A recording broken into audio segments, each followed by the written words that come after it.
Bismillahirrahmanirrahim. Assalamualaikum warahmatullahi wabarakatuh.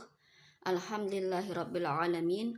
Wassalatu wassalamu ala asrofil anbiya'i wal mursalin nabiyyina Muhammadin wa ala alihi wa sahbihi wa man tabi'ahum bi ihsanin ila yaumiddin, amma ba'du. Kaifalukum? Apa kabarnya anak-anakku sekalian? Semoga kalian selalu dalam keadaan sehat walafiat, selalu dalam lindungan Allah, dan tetap semangat untuk belajar dan menuntut ilmu dimanapun kalian berada. Alhamdulillah, hari ini kita bertemu kembali untuk belajar pendidikan agama Islam. Kita sudah sampai pada subbab Allah mengutus para nabi dan rasul. Apa yang akan kita pelajari hari ini? Mari kita simak bersama-sama. Allah Ta'ala mengutus kepada setiap umat, yaitu Rasul. Barang siapa yang mentaatinya akan masuk surga, dan barang siapa yang menentangnya akan masuk neraka. Ya, jadi pada setiap umat Allah Ta'ala mengutus Rasul atau Nabi. Ya, jadi Rasul atau Nabi ini adalah manusia utusan Allah, manusia yang mempunyai tugas untuk berdakwah, ya, mengajak manusia untuk menyembah Allah Ta'ala saja, ya, mengajak manusia untuk bertauhid, ya. Dan barang siapa yang mengikuti perintah dari Nabi atau Rasul ini, maka mereka akan masuk surga, ya. Karena ajakan Nabi dan Rasul ini adalah ajakan yang menuju kebaikan, ajakan-ajakan yang di dalamnya itu terdapat perintah-perintah dari Allah Ta'ala. Ya, apabila kita mengikuti mereka, maka kita akan masuk surga. Dan barang siapa yang menentang para Nabi dan Rasul, menolak atau tidak mengindahkan perintah dari Nabi dan Rasul, maka mereka akan masuk neraka. Diutusnya Rasul adalah tanda bahwa Allah Ta'ala tidak menciptakan kita dengan sia-sia. Ya, jadi Allah tidak menciptakan manusia dengan sia-sia, ya, seperti materi yang sudah kita pelajari kemarin. Di antaranya adalah dengan Allah mengutus Rasul dan Nabi, ya. Jadi Allah tidak akan menelantarkan kita di bumi ini dengan tidak ada petunjuk, ya. Allah menciptakan manusia dan jin untuk beribadah kepada Allah. Nah, untuk beribadah kepada Allah, untuk menyembah Allah saja itu ada cara-caranya, ya. Oleh karena itu, Allah mengutus para rasul dan nabi untuk memberi petunjuk kepada manusia, untuk mencontohkan kepada hambanya bagaimana cara beribadah yang benar, bagaimana cara melakukan perbuatan-perbuatan yang diridhoi oleh Allah.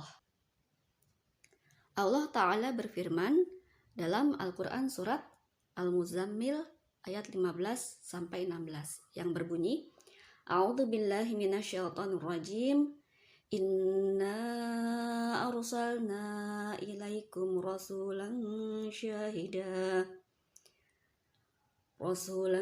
syahidan alaikum kama arsalna ila fir'auna rasula fa'asa fir'aunur rasula fa'akhadnahu ahdaw wabila, yang artinya, sesungguhnya kami telah mengutus kepadamu seorang rasul sebagai saksi atas kalian, sebagaimana kami mengutus seorang rasul kepada Fir'aun.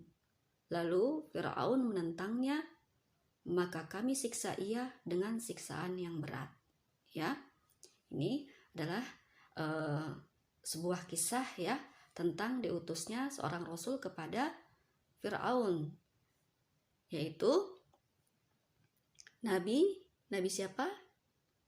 Ya, Nabi Musa, ya. Jadi Nabi yang diturunkan pada masa pemerintahan Fir'aun yang waktu itu menentangnya adalah Nabi Musa, ya.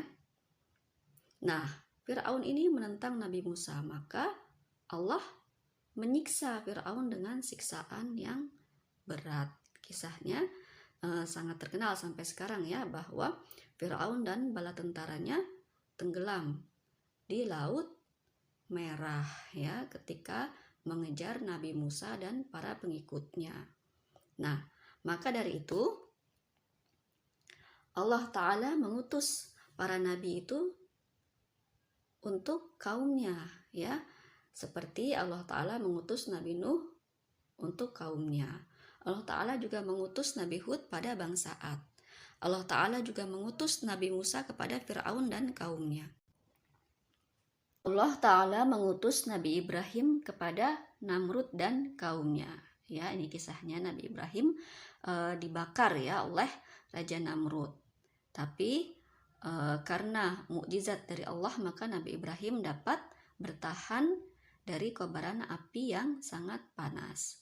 Dan Allah Ta'ala juga mengutus Nabi Lut kepada kaumnya. Ya, kaum Nabi Lut ini mempunyai penyakit mental yang sangat dimurkai oleh Allah.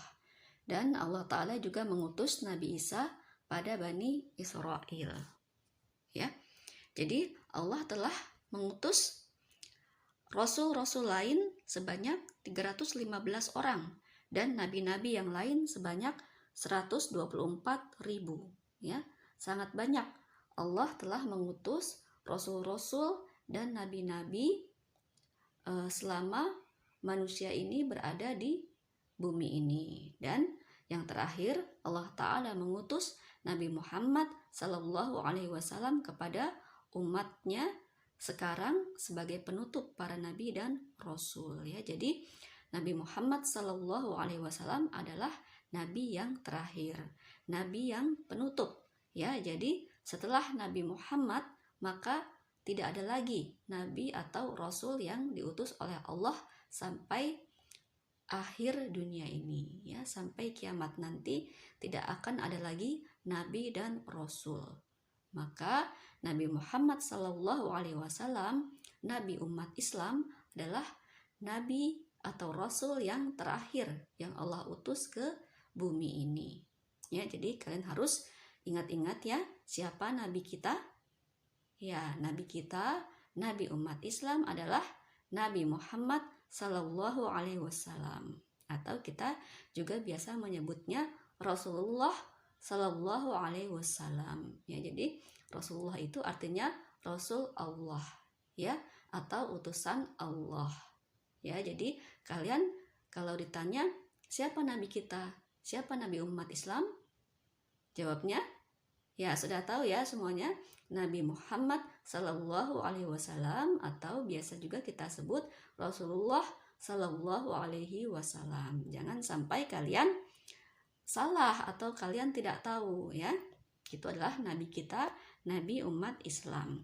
Kita sebagai umat Islam, kita harus mencontoh atau mengikuti syariat Nabi Muhammad Sallallahu Alaihi Wasallam ya, karena Rasulullah adalah nabi yang terakhir yang diutus untuk manusia di akhir zaman ya, termasuk kita. Maka kita harus mengikuti syariat Nabi Muhammad Sallallahu Alaihi Wasallam, petunjuk-petunjuk dan perintah-perintah yang telah dicontohkan oleh Nabi Muhammad Sallallahu Alaihi Wasallam.